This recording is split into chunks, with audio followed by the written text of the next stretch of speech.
Okay, hello and welcome my friends back to KSP Career Mode, and as you guys can see, we are here at Duna and immediately lifting off. So, the first part of our mission is more or less complete, which was obviously landing on Duna and taking off, so the taking off part is now happening. And next target is Ike. So, yeah, and by the way, as you guys can see, we have a pretty low thrust weight ratio, so yeah, it will take a while until we get off Duna. However, the LV909 Terry engine is more than capable of lifting us off, and that's also why I selected it as our main engine. So, and here on the left side, I popped up the side fuel tanks which are feeding into the central one to see when to drop them in order to have, of course, a efficient efficient ascent, so dropping the dead weight as soon as possible. And right now you can see on the nav ball, when I'm trying to use time acceleration, the craft starts wobbling a little bit around.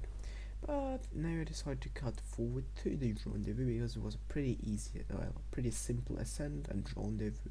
So everything as always, I think. So regular ascent from Duna, then just a normal docking rendezvous, as I probably already, as you guys have seen already, multiple times there. And I even had the third part of the 101 guide. So Kerbal 101's part 3 going to is rendezvous. So rendezvous is covered there. So if you don't know how to rendezvous, go and check this video out. I might as well do a kind of a link somewhere in the corner in the corner, so if I won't forget about that thing. So anyways, now we have rendezvous. Well, more or less, since we don't have any docking ports, we're not going to dock. So taking all the data from our cockpit, which we have in the MK1 liner can, so all the science experiments data we collected at the end of the last episode was of course stored in MK1 liner can, and now we just took everything and we're going to board our next craft, which is our Ike/return craft.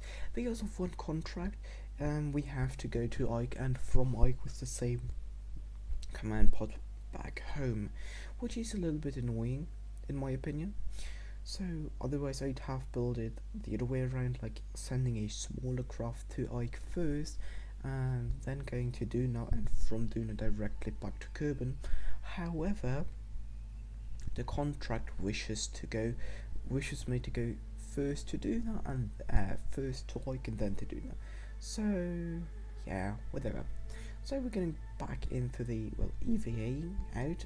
Jeopardy's going out and back into this craft here, because from now on I'll be doing pretty much something really silly. Thanks to time acceleration, you don't have to sit for a quarter hour or 20 minutes me doing this silliness, I guess.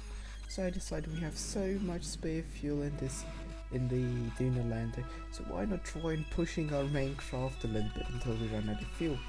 And you see how well this works actually. It works, but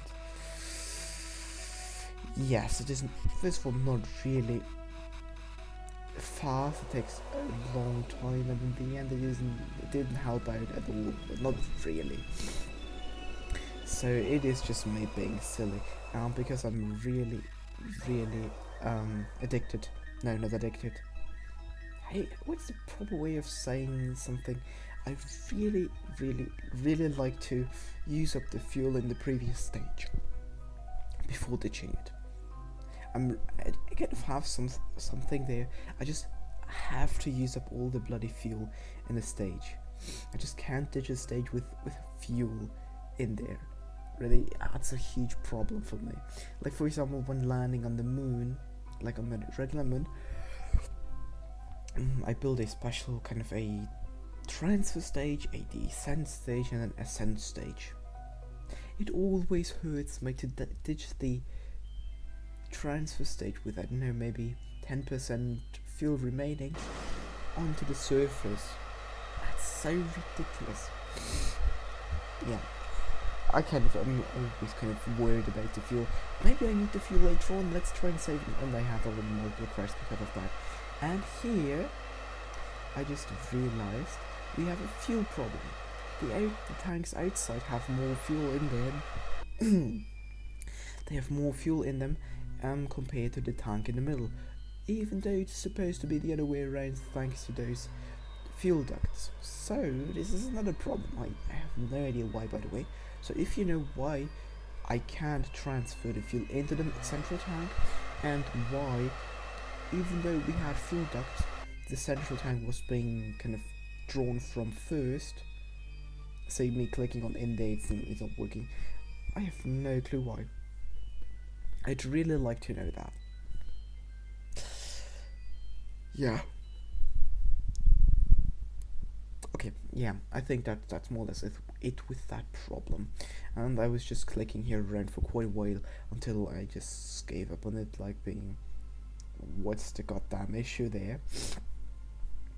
And yeah, okay, now I'm in the post video editing process. I think I could have actually cut part of this by clicking around out.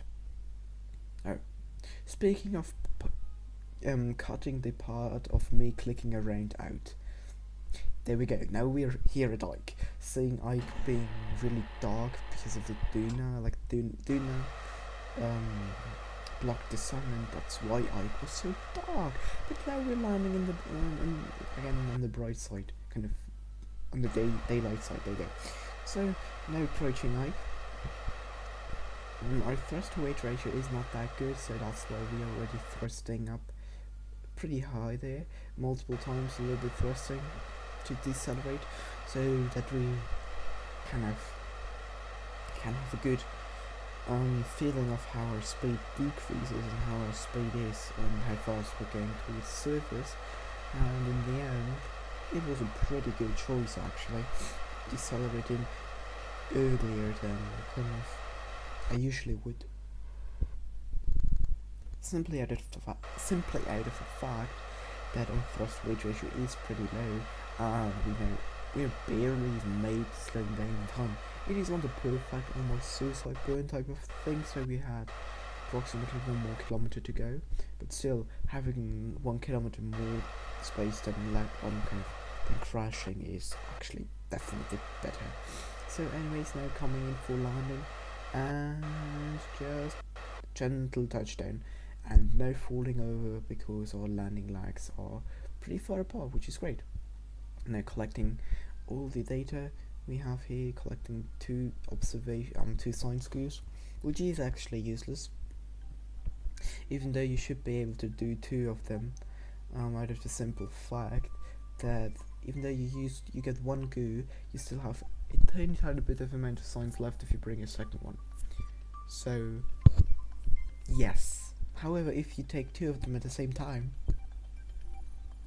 or before bringing one of those 2 goos back home, it gets kind of destroyed because you can't have 2 times the same experiment with you. So anyways, now here we're at Ike.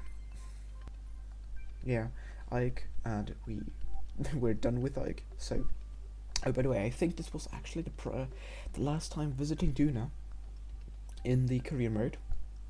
In future missions, we will probably focus on Eve, Ho-Ho, and Jewel, Dress probably as well, maybe Elu. So, but definitely focusing on other things, kind of, not only Duna. So now coming to, in my opinion, the best part of the entire video. Really, that's just my personal opinion. I'm really proud of what's gonna happen now. So you can see here, going in for a screenshot, on the not monitor, on the Kerbal's helmet, you can see the Landercraft and Duna at the same time. That's so beautiful.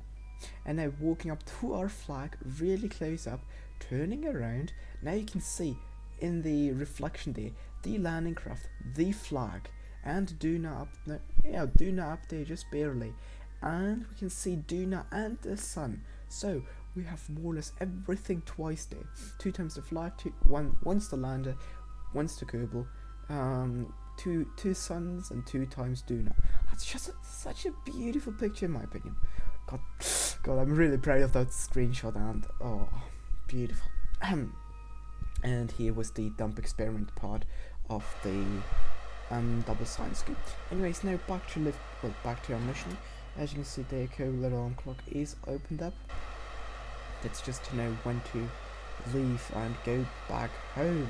And now lifting off, and me being a silly idiot like you guys really know, and if you didn't know I'm a silly idiot, you should have watched my yesterday's stream. So yesterday was Wednesday, and yesterday was the day where I released the first part of our Duna Eye commission thingy. And me being a silly idiot, like I said, we were almost going into polar orbit, which is if you're trying to escape from a body in a, let's say, regular way without completely destroying or doing doing a huge inclination change, don't do it from a polar orbit. And now you can totally see what happened there. I'm in a very elliptical, quite inclined orbit, and the best part of it is that it's not really that good in terms of apoapsis and periapsis, so we had to burn not really efficiently to escape Duna altogether. Anyways, now I guess 5 minutes or so in later, we escape Duna, and I'm planning and executing here, well, more or less the executing part, our encounter with Kerbin. So close, bringing our periapsis slowly but surely closer to Kerbin, and then really fast and close, how it did work out, then turning upside down kind of so that we are entering from the other side to Kerbin, and that's more or less it. We still have fuel in those external tanks, and we can now start our journey back home, activating the time warp, and we're back here. And midway I did a small correction so that our periapsis is in the atmosphere. However, now right above the atmosphere I'm still using up the remaining fuel, and flipping over once and twice probably as well. Yeah, there you go, flipping over twice and burning up not quite all the fuel, but or will we burn up all the fuel? I don't really know. No, not quite all. And they're detaching, so it is a re-entry, and I realized there were no solar panels on the upper stage, so that's why we ran out of electric charge, and aerodynamics had to keep us safe and keep us from burning up. And there you have debris flying past us pretty fast, and now descending towards the surface. And I just love this one at 8 times regular speed, watching the descent to splashdown. Okay, now back here we have exactly 2,000 science points. We just gained 170, yeah, 1,782 80.2 science points earned. No money because it was just a capsule. And Jeb gained 8 experience points, which is quite a lot. So I think the mission, Duna mission, it was a total success. We completed the remaining contracts of planning a flag, and yeah, I think it was planning a flag, and was the other signs from Duna. All those milestones: walking on Duna, planning a flag on Duna, walking on Eye, planning a flag on Eye, and so on and so forth.